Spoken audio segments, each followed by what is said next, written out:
Hi guys! Welcome to our channel! Okay, so nandito tayo sa Guevara's Buffet. Yan, by Chef Laudico or Chef Lau. And today is Saturday, so we're having lunch here. Try natin for the first time. Actually, matagal nating pinaplan na pumunta dito pero hindi natutuloy. So, yeah, nandito na tayo. Let's see kung gaano karami or masarap ba yung mga dishes nila.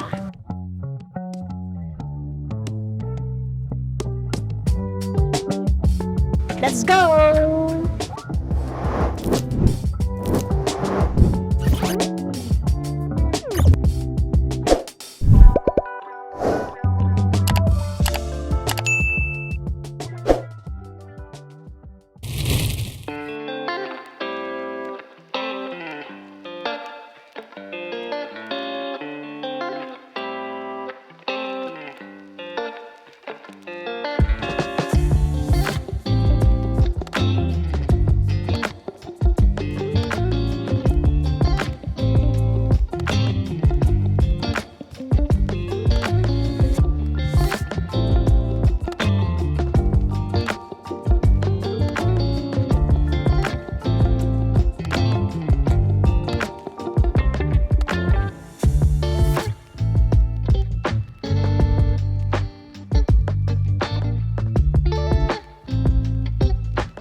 Thank you.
Bacon.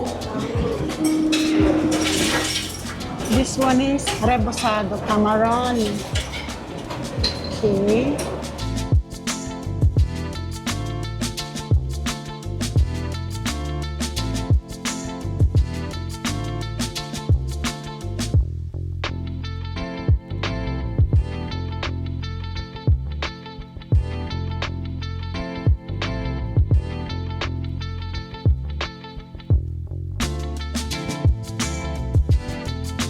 breaded fried balls with chicken filling, chicken croquettes. Kuha tayo ng, kwek-kwek. Gusto ko din. And chicken skin.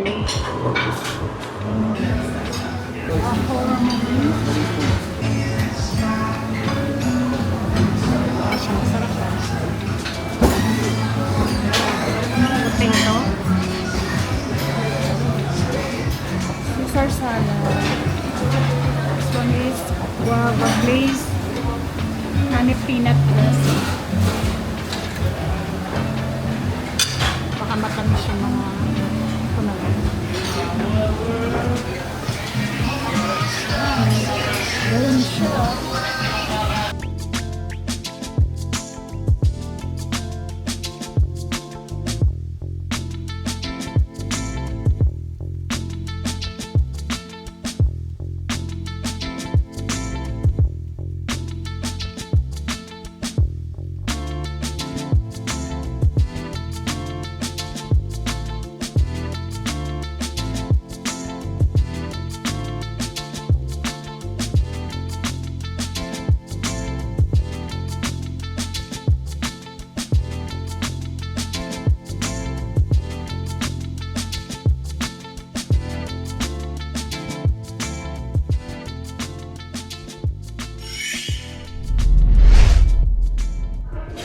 Hi guys! Welcome to our channel and nandito tayo ngayon sa Guevara's Buffet by Chef Laudicos or Chef Lau. And as you can see, unang pasok nyo dito, ang mapapansin nyo talaga is yung cleanliness, sanitation nila. Very concerned sila sa hygiene. So yan, mapapansin nyo siya, meron silang mas na available, pagkukuha ng food. Yun talaga una na pasin namin. So, eto na guys, yung food na nakuha namin. We have palabok, kare-kare, and pizza, pasta, yan, and salad. Ito, meron silang mga, siomai, skin, chicken skin, quail egg, chicken croquette, tapos, yan. Ang vegetable nila, they have seafood chop suey, crab, they have maki, and also, ito bacon, bacon strips. Tapos they have lechon, and Angus beef, yan. And ito, Cameron. So, I think may enjoy natin to guys. Let's eat. Atak na tayo. Tikman natin ang palabok. Ito guys, maganda dito. Talagang matitikman natin kung ano ba talaga ang mga lasa ng mga foods ng mga professional chefs. Yung mga standard ni Chef Lau. Masarap to. Pero siguro walang egg. Yan ang hinahanap lang natin. And chicharon. Yan, pero masarap yung lasa. Kahit walang egg. Yan, ito kare-kare naman. The best ang kare-kare kasi outstripe. Yun ang gusto ko sa kare-kare talaga. Ito, wala munang bagoong. Creamy na. Ang sarap. Tapang-tama yung niya, yung timpla niya. Tapos, kahit wala nang bagoong, pero try natin ng bagoong. Ayan. Sarap ng bagoong ha. Hindi siya masyado maalat. What's kare-kare without gulay? Okay, so meron silang chicken skin. Yan. And vinegar. Dip natin. Mix natin kung crunchy. Dinig na dinig Sarap ha? Ayan, so may kwek-kwek sila. Yung mga iba kasi siguro hindi na nila papansinin yung kwek-kwek with garlic. Sarap! Na-enjoy ko siya so far. Madami kang makakain today. Chicken. Chicken filling to. Tingnan natin. Ayan siya. Cheese. Oh, may cheese pala siya. Cheese bomb. So ito naman yung lechon nila. Uy, nipis ng skin. Wow, grabe yan ha. Ay, mo yung crunch ng balat. Ang sarap ng balat. Napaka-thin. Tsaka malasa. Sarap. The best yung lechon ha. Tapos ito ay Angus beef naman. Malambot. Ito may liver sauce. Sarap ng liver sauce. Original blend ba yan? Tsaka parang sweet style. Hindi siya yung commercialized na liver sauce. Hindi. I know what you're talking. Siyempre, kasi siyempre meron yung mga iba, ganun ang ginagamit na lang. Bacon. In fairness, may bacon sila.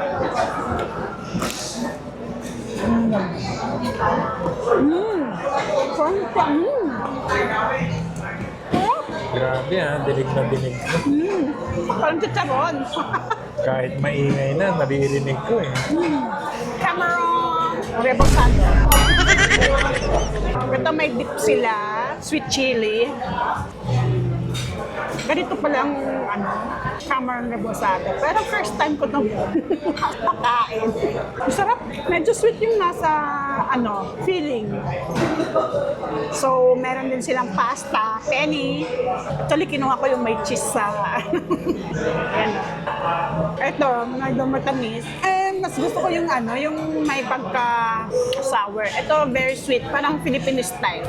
So, ito naman tayo guys sa kanilang chop suey. As you can see, ba't sumama ulit?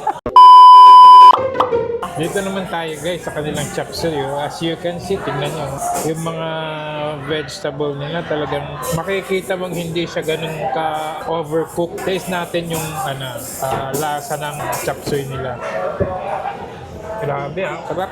Malalasahan mo talagang hindi siya overcooked. Saktong-sakto lang yung lambot niya. Yung taste ng mga vegetable talagang nandoon sa mismong sabaw niya. Very good. So, ito naman guys, try natin itong crab in sweet chili sauce. Ayan, kikita mo talagang grabe. So far, lahat ng natitikman kong kanilang dishes talagang super sarap guys. Ito, try natin. Wow, grabe talaga. Ang sarap, napakasarap. Yung mga flavor na malalasahan mo talagang saktong-sakto sa lasa. Talagang hindi siya nag-overpower sa mga lahat ng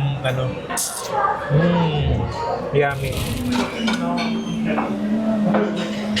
Beef balbako. Okay na? Thank you. Boss, pork kumba. Okay na. Thank you. Ano, Bicol? Ayaw mo? Bacon na. Thank you. Ayan, for the second batch, yan, kumuulit tayo ng palabok and kare-kare. Kasi parang ito yung the best na nila. Tapos, yan, ito, kinuha natin. So, ito naman sa akin. Kinuha ko pork balbakwa. Ito yun. Then, bacon. Express. Pork kumba naman itong isa. Yan. So, i-taste natin yung authenticity ng kanilang mga dishes. Start with Bicol Express. Oh, grabe talaga. May bagoong. Like, tsaka yung gata. Lahat ng dishes nila guys, medyo spicy siya. Lahat ng dishes nila, so far, lahat ng natikman namin na controlled yung saltiness, everything, lahat talagang naka-standard talaga. Parang well-measured yung mga ingredients, no? Kasi yung eksakto yung lasa, hindi siya maalat, hindi siya matamis, hindi siya maasim, Talagang one of the best tong Lodi ko. Magaling. Next naman tayo, first bite sa pork humba. Yan, pork humba, siguro matamis yan. Matamis nga. Kasi usually, ang pork humba na ginagawa is yung pata, yung paa ng baboy. So ito, parang pata ba yan? Hindi. Ayun. So yung taste niya, sweet siya, and then nandoon yung lasa ng star anise, and then yung ginamit na talagang tender siya. Sarap. Yung flavor talagang dito medyo strong, pero controlled pa din, masarap talaga. Grabe talagang halos lahat ng natikman nating dishes nakakabilib. Galing. Next one naman, dito tayo sa balbakwa. Ito guys, hindi ko alam talagang taste ng balbakwa, First time natin makaka-taste ng balbakwa. So, I have no idea kung authentic ba talaga yung taste niya or ano ba. This is my first time kaya try natin guys. Oh, grabe. Wow, my gosh. Napaka-tender nung balat ng beef. Parang siya yung ganun sa ano. Ito yung ginagamit sa kare-kare, yung balat ng beef. Yung flavor niya talagang nagburst sa mouth mo talaga. Grabe. Sa lahat ng natikman kong ano, ito yung may pinaka-strong flavor. Itong kanilang ano, pork humba. Isa sa best na ano to, buffet restaurant na natikman na. Agree ka ba? Yes. Grabe. Very agree. I-recommend natin itong Chef Laudico. Hands down. Actually, nag-walk-in lang tayo dito. And pagdating natin, may mga events pala. So, may kasal, may binyag ata yung birthday. So, meron silang event. Iba't ibang mga events. Function room. Function room. So, medyo malaki ito. Malaki yung space nila. So, ayan o, kagaya nito. Andito sila sa Ortega. May, I think, binyag ata to ng bata. Yeah. Kasal ba niya? And ang buffet nila start at 11 a.m. hanggang 2 p.m. Sa mga gusto magpa-reserve, ilalagay namin sa description yung... Actually, ito yung binigay nila kanina kasi nag-ask tayo kung paano ba ang reservation nila. Ayan guys.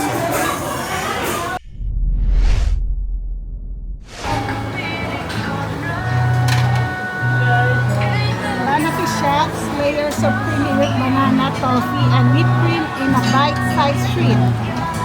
So, ito yun. Lamig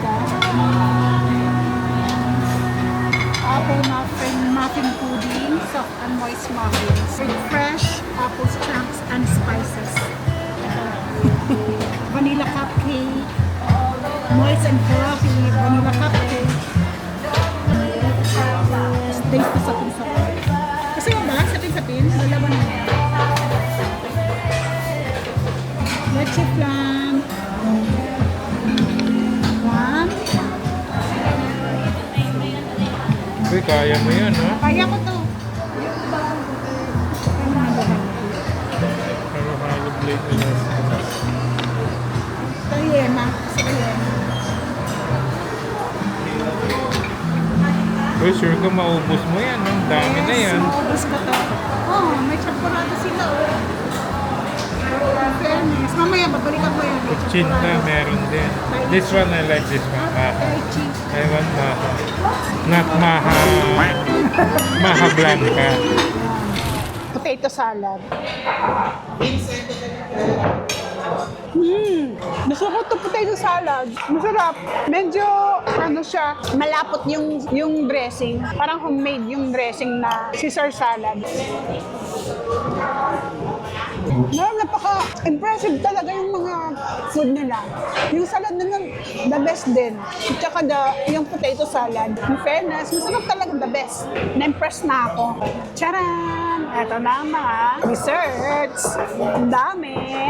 Leche flan, manofi, yema, maha, cupcake, sapin-sapin, and kuchinta, tai chi. Okay, taste ang sapin-sapin.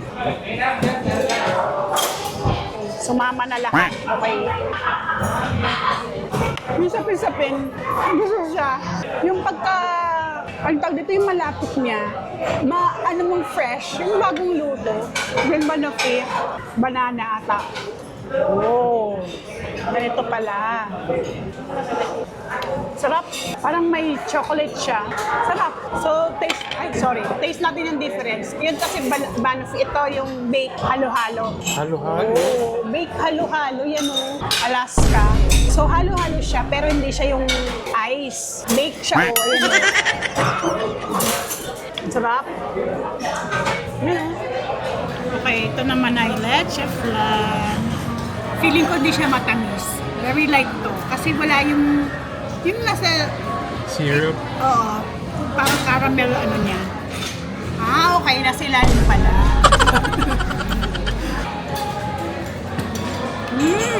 Grabe. Sarap ng leche flan.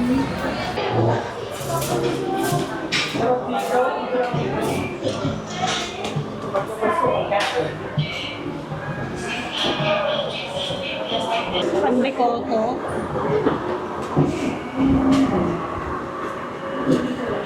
And ensaymada. Papaya ensaymada.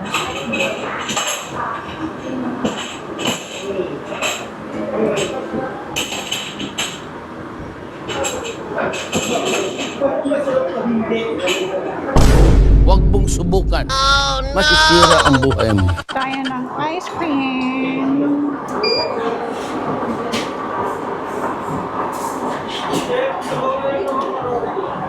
Choy! Vanilla, creamy, super creamy. As in, masarap. Kumuha tayo ng breads and papaya for the dessert. And that's it, guys. Sana nag-enjoy kayo kasi nag-enjoy kami. May recommend na bumasyal kayo dito at ma-enjoy niyo yung food. For the price of 879, sulit na. And masarap talaga yung food. Sulit na sulit talaga. Grabe. The best sa panlasa yung mga yung mga dishes nila. Sakto. Standardized na yung lasa talaga. Talagang the best, guys. Super. Yeah. May enjoy nyo. So, visit na dito sa Guevara, located sa 387P Guevara Street, San Juan, Manila. Ayan, sa mga gustong magpa-reserve, pwede rin. Just, check nyo yung description, ilalagay po namin doon. And sana watch nyo yung ibang videos namin. Thank you. Please like, share, and subscribe. Bye! Bye!